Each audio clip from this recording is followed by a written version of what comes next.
Hello, beautiful souls, and welcome to another episode of LaShay's Moment of Inspiration. I'm your host, LaShay, and today we're diving into a topic that's close to my heart. Depression, community, and the incredible lessons we can learn from the rich culture of Ghana. Now, I know that depression is a heavy subject. It's something that so many of us have faced, either personally or through someone we love. But today, I want to share a conversation I had that shifted my perspective and reminded me of the power of community. I was talking to a dear friend of mine from Ghana. We were discussing how different cultures treat grieving widows, and I asked her how it's handled in Ghana. I expected her to share some challenges, but what she said completely stunned me. She told me that in Ghana, they don't even have a word for depression in their language. Why? Because depression, as we know it in the United States, doesn't exist there. Not in the same way.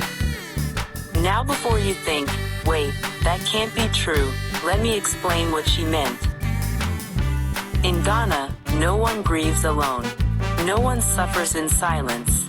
When someone loses a spouse, a child, a parent, or even a friend, the community rallies around them. They don't just send a text or a card.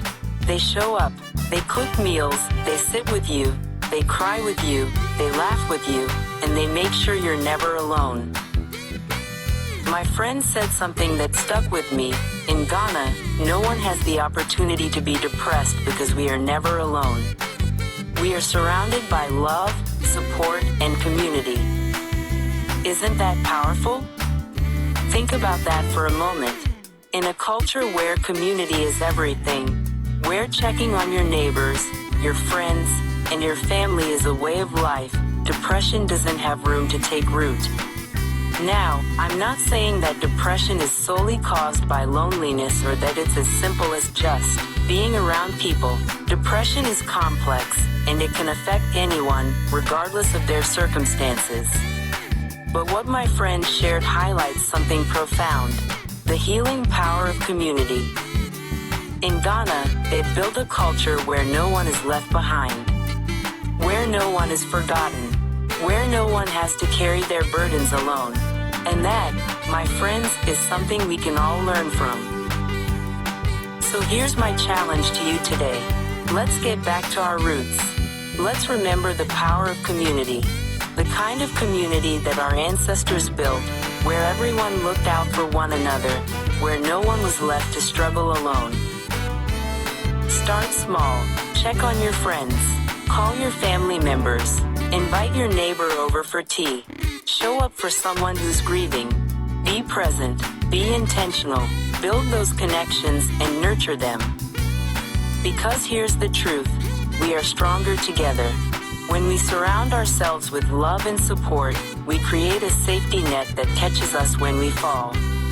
And when we extend that love and support to others, we become a lifeline for someone who might be struggling in silence. Let's take a page from Ghana's book. Let's build a community where no one has to wallow in depression, where no one has to face their battles alone, where we lift each other up, celebrate each other's victories, and hold each other through the storms. Remember, we are not meant to do life alone. We are meant to thrive together.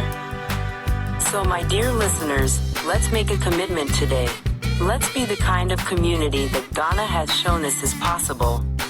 Let's love harder, show up more, and remind each other that we are never alone. Thank you for joining me for this week's Moment of Inspiration. Until next time, remember, you are loved, you are supported, and you are never alone. This is LaShay signing off with love and light. See you next week.